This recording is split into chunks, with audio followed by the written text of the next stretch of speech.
All right, day one. Let's get started, shall we? I've got Iceland behind me today. The theme being adventure. I was reflecting on my own personal adventures, and my Iceland trip with my wife when our daughter was one was our one time where we just kind of sadly we were like, we just had a baby. We must go on an adventure now before it's too late. And we did. We went to Iceland, and it was an adventure. And we actually went to that place, which is kind of cool. And then there's also a weird picture frame thing going on up there, but such is life. I'm not that tech savvy to get around that. But without further ado, let's begin. I'm going to share my screen.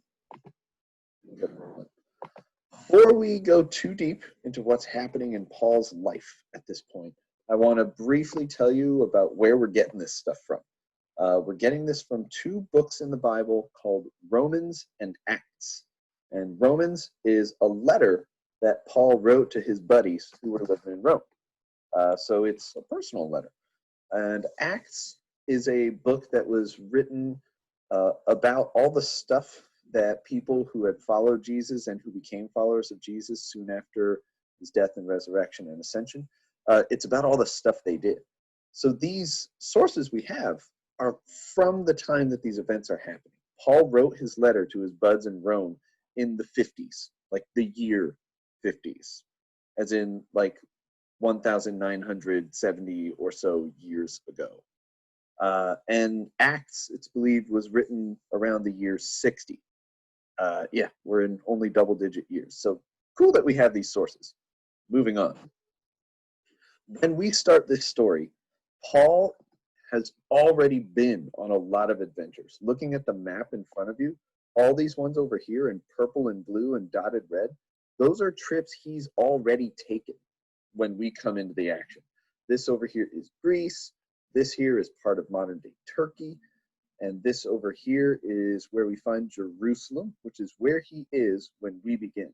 But it's important that you know that he's not like 20 years old, has never been on an adventure. He has lived a life. He has been on lots of adventures. The only one he hasn't been on yet is this little guy here meandering around in orange. And that's our adventure, okay? If you search Paul's travels in Google, you'll find tons of maps like these if you want to follow along as we go. I highly recommend it if you're a geography nut like I am. So when we jump in, he's in Jerusalem. We have this verse come up in Acts, which again is the book written around 60 about stuff that early followers of Jesus were doing.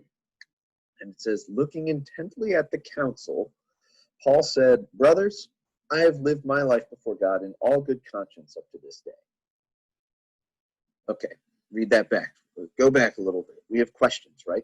First of all, what is the council? What is this? It says he looks at the council. What's the council? The council was a group of people whose job it was to tell you if you were getting the rules wrong and doing things wrong as a Jew. And so it's almost like he was getting sent to the principal's office, so you can imagine that. But then imagine you get into the principal's office and there's like 50 principals. And they're all mad at you because you did things that are wrong and you broke the rules and are pointing and yelling. And it's really nerve-wracking and it would not feel good at all. He is not in a good place. Second question, who is Paul? I told you he's been on these adventures, but what's he been doing? What's the purpose of these adventures? Is he a traveling salesman? Does he, I don't know, does he sell canoes as he goes around? What does he do? Well, for that, we'll go back to his letter to his buds. And this is actually the first 6 words of his letter to his buddies in Rome are, Paul, a servant of Christ Jesus. Try that one out next time you write a letter or an email or a text to somebody. Hey, it's Ryan, low, unimportant dude who doesn't really matter. Odd way to start it, right? We don't want to think of ourselves as servants, usually, and yet Paul just puts it right out there. And bear in mind, too, he called himself a servant, not like in his diary, where maybe like if you've ever journaled or diaried, like sometimes you're like, oh man, I really stink. Like, he said this in a letter to his buds. This is not like Diary of a Wimpy Kid, where like he thinks of himself as wimpy and he spends the whole series trying to become less wimpy and climb the social ranks. He's in a letter to his friends, leading with, I am a servant of Jesus. And he's fine with that. Paul's an interesting character, and he's in an interesting bad spot being before the council. What did that response of his mean? I have lived my life before God in all good conscience up to this day. Well, I believe it means something like what this gentleman, whose name also happens to be Paul, is saying. He's like, you know what? You have problems with what I've done, but my conscience is clear. I don't feel bad at all about what I did. I don't think I did anything wrong. I think God would agree with me. So that's a bold response. How do you think you would feel if you thought of yourself as a servant and you're going before the principal's office where there's 50 principals pointing and yelling at you? Would you be embarrassed? Ashamed? Angry? I think I'd be a little bit angry, but definitely scared too. Like, have you ever been in trouble with your parents and you're like, oh, this is going to hurt? Probably very similar to that feeling, but not Paul. He's like, I'm good. I know what I did and I didn't do anything wrong. I'm fine. So he's very confident and assured, and yet at the same time very humble. Still just thinks of himself as a servant. Why is that? How can he respond that way? I think it's because he is a servant. His pride isn't pricked by them accusing him. He's not sitting there like, oh, the audacity that you would even question me. I think because all he cares about is whether his conscience is clear before God. He doesn't care what they do to him. He's kind of like, do what you will. What matters to me is that I can look God in the eye. I think that's ultimately because he trusts God. And he's even rewarded. The next night, our scripture in Acts says, the following night the Lord stood by him and said, take courage, for as you have testified to the facts about me here in Jerusalem, so you're also going to testify about me in Rome, just far away. Just God's way of saying, you're going to get out of this. Don't worry, I got this. Paul doesn't know what shape that's going to take yet. He doesn't know how much trouble he's going to get in, but God's saying there will be more adventure after this. A big one. You're going to Rome. So that makes us, I think we have to ask then, not only what is the council, who is Paul, but who is this God, this Jesus, who Paul is a servant to and to whom, or from whom Paul gets so much confidence. And to answer that, I think we need to go back to how Paul first met Jesus. Paul, when he was younger, when he was, I'd like to think my age, but let's be honest, like 20-something years younger.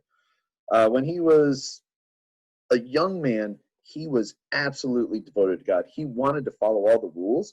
And actually, oddly enough, if you project out his career arc, by this time in his life, he very likely might have been on that council that he is now standing in front of. Kind of interesting irony there. But he really wanted to follow all the rules and do everything just right. But he, like all the other people on the council, did not believe that Jesus was a part of God, was sent from God. He thought Jesus was a fake, was a fraud, and therefore he really didn't like him. And Paul aggressively put people who believed in Jesus in jail. Anyone who thought Jesus knew what he was talking about, Paul wanted them in jail, and he put a lot of them in. He's like a major enemy of Jesus, and ultimately, therefore, of God, even though he's trying to serve God. Another great irony of Paul's life. But then, right in the midst of this, he's on his way to another city, Damascus, the capital city of Syria to this day. He's on his way there to arrest more people. And suddenly, this is from Acts earlier on, suddenly a light from heaven shone around him. Imagine when you accidentally look straight into the sun, you're like, no, and you're blinded. He was blinded for 3 days. So Saul was what he was called before this happened. But falling to the ground, he heard a voice saying to him, Saul, Saul, why are you persecuting me? And he said, who are you, Lord? And he said, I'm Jesus, and you are persecuting. But rise, enter the city, and you will be told what you are to do. And Jesus sent someone to give him his sight back. And from that moment on, Paul follows Jesus. So while Paul was a humongous enemy of Jesus, Jesus came to Paul, sought him out, and turned him around onto his side. This is pretty rare stuff, by the way, in pop culture and literature. But it shows us God loves Paul and us, presumably, so much that he reaches out to Paul when he's the enemy. Paul's not looking for Jesus except maybe to put him in jail or, to make his memory completely go away. It got me thinking, like, I can't think of many movies where a villain has suddenly become a good guy. And usually, frankly, it's not a good movie. I found out Hawkeye is one of those. Haven't seen the Avengers movie. Threw you guys a bone there, since I know you kids probably all seen the Avengers movies. But for me, the iconic one, Terminator 2. Don't see it till you're 16 or later, depending on your parents. But he was the bad guy in the first movie, this like robot cyborg guy. And then in the second movie, they sent him back to protect the dude. Oof, it was cool. And the third one is that guy. His name is literally Dr. Evil. Yeah, Evil. And they made him in the third movie suddenly become a good guy. And it was kind of the end of the franchise. I think they knew it was ending anyways. So it's rare, but that's Paul, a villain that Jesus seeks out, even while he's a villain, to make into a good guy, a member of his team. So that's where we're at now. And then to get a little background on why God telling Paul he's going to go to Rome is such good news. This is from Paul's letter to his buds in Rome. I'm going to just read the parts in blue. He says, "For God is my witness, whom I serve with my spirit in the gospel of his Son, that without ceasing, I mention you always in my prayers, asking that somehow, by God's will, I may now at last succeed in coming to you. For I long to see you, that I may impart to you some spiritual gift to strengthen you. That is, that we may be mutually encouraged by each other's faith, both yours and mine. I don't want you to be unaware, brothers, that I have often intended to come to you, but thus far have been prevented." So he really wants to go to Rome. He's had all those adventures. Rome is his bucket list item. And God tells him while he's standing before the council, "Paul, I'm going to get you to Rome. All right? Just trust me, dude." Maybe that helps him not be ashamed of the gospel, to get assurance like that. Why is Rome such a big deal? At this time, Rome, like the Roman Empire, rules all of the known Western world, pretty much. And to this day, the Roman Empire is put up there when people talk about like what are like the most powerful dynasties or empires the world has ever seen. The Roman Empire is always on that list. And Rome is the capital. It's the seat of government, like DC. It's where all the financial stuff happens, like New York and London. It's where all the art happens, like Hollywood and Paris. It's where all the education happens. That was really why I had London there. But it is the hub of the world. It is New York, LA, DC, London, and Paris combined. It's a big deal. God's telling him he's going to get to go. And so, to take off, he appeals to Caesar. The council's not going to give him a fair shot, and then they start trying to like kill him. So he's like, "All right, I appeal to Caesar. I appeal to, the president, if you will, of the Roman Empire in Rome." And they send him. As the journey starts, you can see the winds were against us. We sailed slowly for a number of days and arrived with difficulty off Cnidus. And as the wind did not allow us to go further, we sailed under the lee of Crete. That's like sailing in shelter off Salmone. Coasting along it with difficulty, we came to a place called Fair Havens. Not off to a great start, are we? Kind of moving slow right now. Much time had passed, and the voyage was now dangerous because even the fast was over. Paul advised them, saying, "Sirs, I perceive that the voyage will be with injury and much loss." I'll stop that now. Not only of the cargo in the ship, but also of our lives. Seems like Paul's got a sense from God that, like, this might not be going well. But the other ones, you'll see, they pay more attention to Pilate and the owner. And because the harbor wasn't suitable to spend winter in, meaning it didn't have cushy lodgings and food, they decide to put out from sea and chance that they could reach a better port for the winter. They get greedy. They want to solve their problem on their own. Paul's the one not in a hurry. Why isn't Paul in a hurry to get to Rome, where he's always wanted to go? Well, God's already assured him he's going to get to go. He wasn't told what timing it would be, but he knows he'll get to go because God said it. So Paul's the one not in a hurry. Very interesting. Just to review, we have talked about who the council is and who Paul is, but more importantly, who Paul's God is. Paul's God is someone who knows him, knows what he wants, knows that his greatest heart's desire is to go to Rome. He knows us, even if we don't know him. Paul's God is someone who loves Paul and us, even when we're a villain. Recently, my daughter asked after reading David and Goliath, Daddy, does God love Goliath? Or did God love Goliath? And I paused for a moment. I was like, I think he did. He loves people when they're villains.